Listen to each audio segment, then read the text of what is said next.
آج ہم پاکستان کے قدرتی خزانوں کی گہرائی میں اتر رہے ہیں۔ ہمارے پاس کچھ خاص مواد ہے پاکستان کے معدنی وسائل، ایک جائزہ سے جی، اور اسی کی بنیاد پر ہم سمجھنے کی کوشش کریں گے کہ پاکستان کے پاس اصل میں کیا ہے، اس کی کیا اہمیت ہے اور وہ کون سی صلاحیت ہے جو آپ کہہ لیں ابھی تک پوری طرح استعمال نہیں ہو سکی۔ بالکل۔ ایک طرف تو جیسے آپ نے ذکر کیا اندازے ہیں کہ یہ سب کچھ شاید $6 ٹریلین کا ہے۔ جی ہاں، یہ اعداد و شمار تو بہت بڑے ہیں۔ لیکن پھر زمینی حقیقت کچھ اور نظر آتی ہے، تو آئیے دیکھتے ہیں یہ فرق کیوں ہے۔ یہ واقعی ایک اہم موضوع ہے۔ جو مواد ہم دیکھ رہے ہیں وہ واضح کرتا ہے کہ وسائل کتنے متنوع ہیں۔ مطلب صرف معدنیات نہیں، کوئلہ، تانبا، سونا، ہاں، بلکہ زراعت، پانی، ایک پوری فہرست ہے۔ یہ گہرائی میں جانے کا اچھا موقع ہے۔ تو چلیں سب سے پہلے ان بڑی معدنیات کی بات کرتے ہیں جن کا ذکر ذرائع میں بہت نمایاں ہے۔ تھر کا کوئلہ جی، تھر سر فہرست ہے۔ ذرائع کے مطابق یہ دنیا کے سب سے بڑے لگنائٹ ذخائر میں سے ہے۔ لگنائٹ یعنی وہ قسم جو بجلی بنانے میں زیادہ استعمال ہوتی ہے۔ اور ذخائر کتنے ہیں؟ کوئی 185 ارب ٹن۔ یہ تو مطلب بہت بڑی مقدار ہے۔ جی بالکل، اور یہ صرف ایک عدد نہیں ہے۔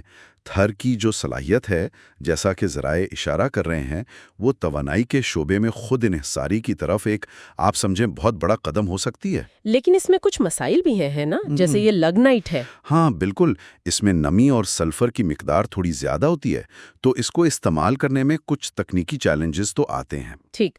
اچھا، تھر کے علاوہ ایک اور بہت بڑا نام جو سامنے آتا ہے وہ ہے ریکو ڈک، بلوچستان میں۔ جی، ریکو ڈک، تانبا اور سونا۔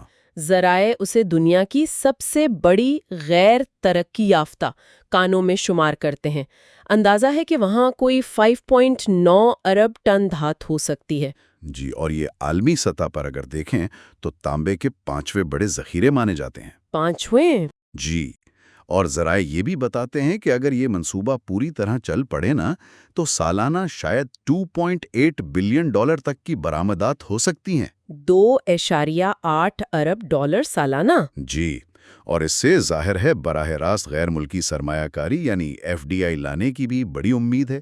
دستاویزات میں اس کا ذکر ہے۔ زبردست۔ اور پھر کیوڑا کی نمک کی کان ہے۔ اوہ، کیوڑا؟ دنیا کی دوسری بڑی کان، اور کہتے ہیں شاید سکندر اعظم کے زمانے سے چل رہی ہے۔ جی، قدیم ترین فعال کانوں میں سے ایک، کروڑوں ٹن نمک وہاں موجود ہے۔ اس کے علاوہ کرومائٹ کا بھی ذکر ہے ذرائع میں۔ پاکستان ٹاپ 10 پروڈیوسرز میں شامل ہے۔ یہ سٹیل کے لیے بہت اہم ہے۔ جی، سٹین لیس سٹیل خاص طور پر۔ تو ان سب بڑے ناموں کو اگر آپ ملا کر دیکھیں تو وہ جو 6 سے 8 ٹریلین کی مالیت کا ایک تخمینہ ذرائع میں دیا گیا ہے، ہاں، وہ سمجھ میں آتا ہے۔ جی، وہ کچھ مطلب قابل فہم لگتا ہے۔ یہ وہ پوٹینشل ہے جو معیشت کو بدل سکتا ہے۔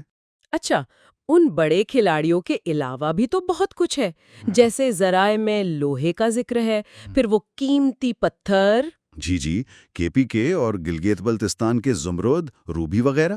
بالکل، اور قدرتی گیس، سوئی والی، تیل کے بھی ممکنہ ذخائر ہیں۔ پانی کا نظام، سندھ تاسکا۔ ہاں، وہ تو بہت ہی اہم ہے۔ اور پنجاب اور سندھ کی زرخیز زمینیں، زراعت تو ہماری بنیاد ہے۔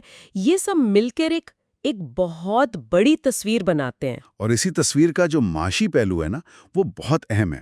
ان ذرائع کے مطابق اگر یہ وسائل ٹھیک طرح سے استعمال ہوں تو GDP میں اچھا خاصا اضافہ ہو سکتا ہے۔ روزگار کے مواقع خاص طور پر بلوچستان جیسے علاقوں میں بہت پیدا ہو سکتے ہیں۔ صحیح۔ اور ظاہر ہے حکومتی آمدنی بڑھے گی، برآمدات، FDI، یہ سب تو ہیں ہی۔ لیکن اتنی زیادہ صلاحیت ہے تو پھر سوال یہ ہے کہ عملی طور پر ہم اس کا کتنا فائدہ اٹھا رہے ہیں؟ یہی تو اصل نکتہ ہے۔ ہاں، ذرائع کچھ رکاوٹوں کی بات کرتے ہیں، جیسے سرمایہ کاری کم ہے، ٹیکنالوجی پرانی ہے۔ بالکل، انفراسٹرکچر کے مسائل ہیں، بہتر انتظام کی ضرورت ہے۔ اور ماحولیات کا پہلو بھی ہے۔ جی، وہ بھی اہم ہے۔ لیکن سب سے آپ کہیں چونکا دینے والی بات جو ان دستاویزات سے نکلتی ہے وہ یہ ہے کہ خربوں ڈالر کی اس ممکنہ دولت کے باوجود معدنی شعبے کا ہماری معیشت میں حصہ وہ 1% سے بھی کم ہے۔ 1% سے بھی کم؟ اتنے بڑے وسائل کے ہونے کے باوجود؟ جی، یہ فرق بہت بڑا ہے اور یہ بتاتا ہے کہ کہیں نہ کہیں نظام میں بہت گہری رکاوٹیں ہیں جنہیں دور کرنا ہوگا۔ تو خلاصہ یہ ہوا کہ جو مواد ہمارے سامنے ہے وہ یہ بتا رہا ہے کہ پاکستان قدرتی وسائل سے مالا مال ہے، کچھ تو عالمی سطح پر بہت اہم ہیں، بالکل، لیکن اصل چیلنج ان وسائل کو ملک کی ترقی اور لوگوں کی خوشحالی کے لیے مؤثر طریقے سے استعمال کرنے میں ہے۔ جی، اور یہ ہمیں ایک آخری نقطے پر سوچنے کی دعوت دیتا ہے جو انہی ذرائع کی روشنی میں ابھرتا ہے۔ اچھا، کہ یہ جو بڑے منصوبے ہیں، خاص طور پر ریکوڈک اور تھر، ان کے پیمانے کو اگر ذہن میں رکھیں تو ترقیاتی پالیسیوں میں وہ کون سی ایک آپ کہیں کلیدی تبدیلی یا سرمایہ کاری ہو سکتی ہے جس کا ذکر ان ذرائع میں ملتا ہے، جو ملک کے لیے سب سے فوری اور شاید سب سے بڑا معاشی فائدہ لا سکے؟ یہ ایک غور طلب سوال ہے میرے